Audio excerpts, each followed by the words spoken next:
Dan Ullman, Mike Beer, taking a look at race number 7 at Churchill Downs on Kentucky Derby Saturday. It's the Distaff Turf Mile, a grade 2 worth $750,000. Let's take a look at this field of fillies and mares. Some rock solid runners in this race. Chili Flag for Chad Brown scored last time out in the Honey Fox, and you can always depend on her to give a strong late kick. You have a horse with a tremendous amount of upside, the number 6 Delahaye, who's won 3 of 4 starts, and then you've got a European Raider, the number 11 Coppice, who faced top company last fall in Europe. No surprise to see Chad well represented here. He's got 3 that you can make a case for all of them, Dan. I guess the 11 might be the most interesting one shipping over, but that Chili Flag, this is her distance. She was awful good last time. Let's see how this pace might play out according to our friends at Timeform US. They're expecting a pretty hot pace up front. Now, the 9, not so close. She is a speed ball. I would expect her to go to the lead.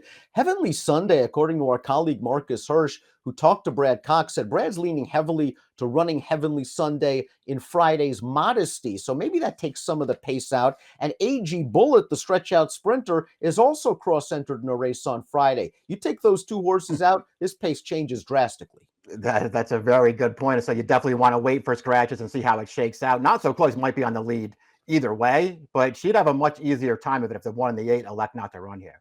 If AG Bullet runs in this race, I'm not worried about her stretching out in distance because she won the Lady of Shamrock in 2023 going a mile. And since she's returned off of a lengthy layoff for Richard Baltus, they've kept her sprinting. She's looked good both times. Here's the Monrovia last time out, going down the hill at Santa Anita, 6.5 furlongs, got right up close to the pace, kept on rolling. It's a good effort here. Another slight forward move for her. I didn't love her win 2 starts back, but she got the job done there with a perfect trip. Took a step forward here. Now she's 3rd off the layoff, and she'll be looking to move forward one more time. Dan, this will be a tougher race for her, but she's very well posted if this is where they run her. And I'm with you. I don't think the mile's a big deal. Walkathon, the number 2, is very tactical, can adapt to any sort of pace scenario. You liked her in the Endeavor at Tampa Bay 3 starts back, where she got a beautiful ride from Antonio Gallardo, getting right to the lead, dropping the anchor, sprinting on home, scoring at $20. I needed her in the Honey Fox 2 starts back at 9-1 as well. And of course, because you're born under a lucky sign, I got beat by Chili Flag. Well, they ran her in the Jenny Wiley last time out. Wet turf course, 1, 2, 3 all the way around the track. I'm willing to give her an excuse for that one. She is live at 10-1. Yeah, the Jenny Wiley's a joke of a race. Don't hold that race against her. Her practice starts are fine. Did she run as well as Chili Flag 2 starts back in Honey Fox? No, she didn't. She had every chance to win there. Chili Fox came and went right over the top of her at the end. But that was another good performance for Walkathon. She's in good form right now. She can get any kind of a trip in a race, and she's probably getting overlooked again in here, Dan. Chili Flag won her final start of 2023 in the Forever Together. She had an underrated trip in the Pegasus World Cup filly and mare turf. She was moving very, very well, I thought, on the second turn. And the next thing you know, she tries to split rivals. She finds a ton of traffic, and it cost her. In the Honey Fox, she had a much better situation. Let's watch that race right now. Arad Ortiz picked up the mount on Chili Flag, who's in the yellow silks. She was able to save ground early, got to the far outside. Mike Walkathon got the jump on her. Chili Flag inhales her. Yeah, this is a big finish that she puts in. It does feel like the mile is her best distance, Dan. She needs a little bit of pace in front of her. I mean, she's 3 for 8, I think, since she's gotten sent over to Chad Brown here last year.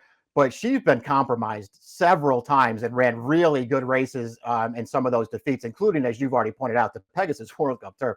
I mean, tons of traffic in there. By the way, that they were walking in front of her in there too. She still almost ran a big race. I just think she has a lot of talent. It's up to Irad to get her the right trip like he got her last time in the Honey Fox, but she was awful good in there. Ascendancy, the number 4, is a big price performer who might be rounding herself back into form. And for this, her 3rd start off of a summer layoff, she ran quite well at a huge price last time out in the grade 3 Wilshire going a mile at Santa Anita. We turn into the stretch, and Ascendancy is just sort of stuck in behind horses. There's a little bit of a seam. She's got to wait for a second. She's got to wait to get through. Now she does, and she finishes up evenly to be 3rd. The runner-up came back, ran 3rd in the Royal Heroine with an 85 buyer speed figure. I guess I have a feeling this is a tougher field. Yeah, I do too. She's just going to have to run a better race here. And she ran fine in there to get herself grade 3 place. But that at 50-1, that's what you do as her rider in that kind of race. You save ground and you just hope for the best. And ultimately, it did work out for her, and she got a grade 3. She's not the best closer in this race, Dan. She's going to need an even better trip than that one.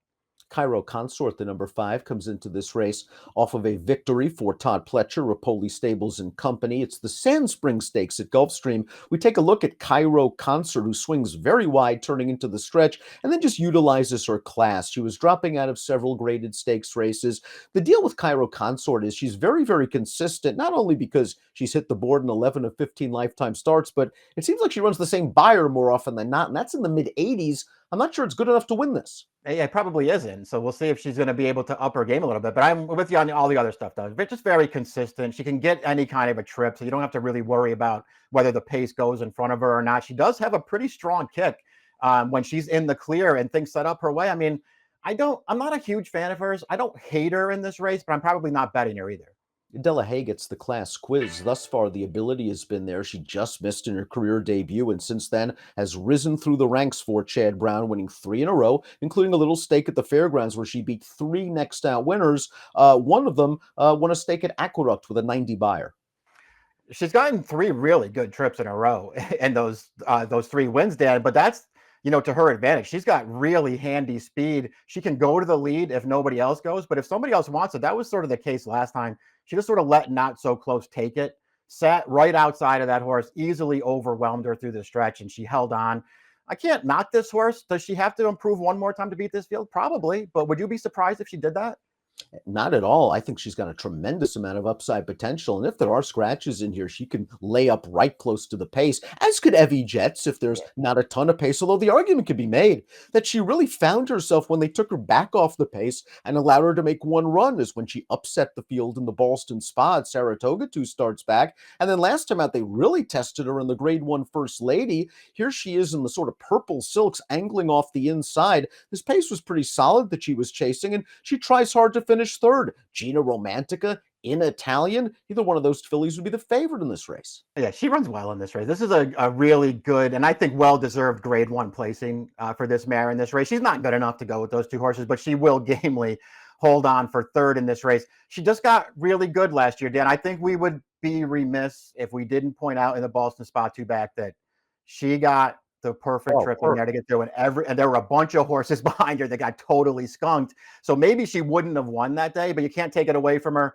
Her form overall last year was rock solid. And if there are scratches in this race, as we've already talked about, and the pace doesn't go, she could make the lead.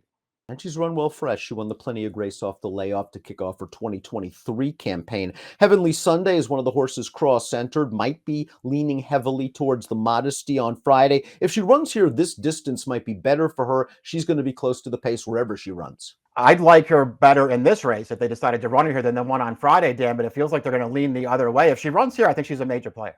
Not So Close is the number 9, going out for trainer Norm Cassie. This was the expected pace setter. Most recent win was back at Saratoga over the summer, where she wired a group in a second level allowance race, but she kind of got loose in that race. And I just don't see it happening in here unless there are several scratches. Not So Close ran fine last time out, but Delahaye I thought ran better. Yeah, exactly. They let her have the lead last time, and she did her best with it. She wasn't good enough. Delahaye was just better than she was. Even when she won that race at Saratoga last year, they just let her walk on the lead. Chili Flag was really unlucky that day and almost caught her. Infinite Diamond is the number 10, still seeking her first top 3 finish on turf after 4 lifetime starts. 6th in the Sand Springs, won by Cairo Consort last time out. I didn't see an excuse. I didn't see an excuse last time. I didn't see an excuse in the Honey Fox 2 back, where I thought she got a really good trip, and 2 of the horses who are back in here just ran better than she did. She's got to improve.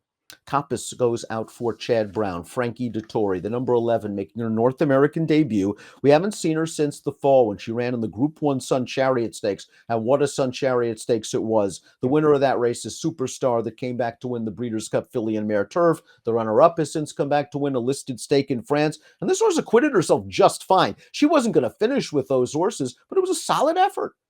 Yeah, she didn't run poorly in there at all. She just can't. She could not go with those horses. That was sort of the situation with her over in Europe. Then is when they ran her in the really good races. She just wasn't quite up for that. But some of her other races are actually pretty good.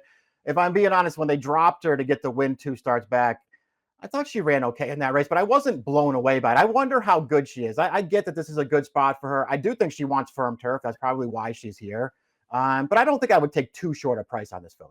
Mission of Joy has been freshened up since the Pegasus World Cup, a race that I'm not sure was exactly run to suit her. She Yeah. broke from post position 10. She was sort of hung out on the outside. The pace was very, very slow. She ran okay to only be beaten 2 lengths, a race that produced two next out winners, and Didia came back to run third in the Wiley with a 96 buyer. So there are some things to recommend. She's another one that, if Johnny Velasquez wants to be aggressive, can get Yeah. close to the pace. Yeah, could get the right trip, even though she's hung out in post 12 here. If they don't go in front of her, though, she could get forward here and get over into a pretty good spot. I liked her as a 3-year-old. I felt like she had some learning to do, some growing up to do. Maybe she'll do that this year. I don't care about her last race.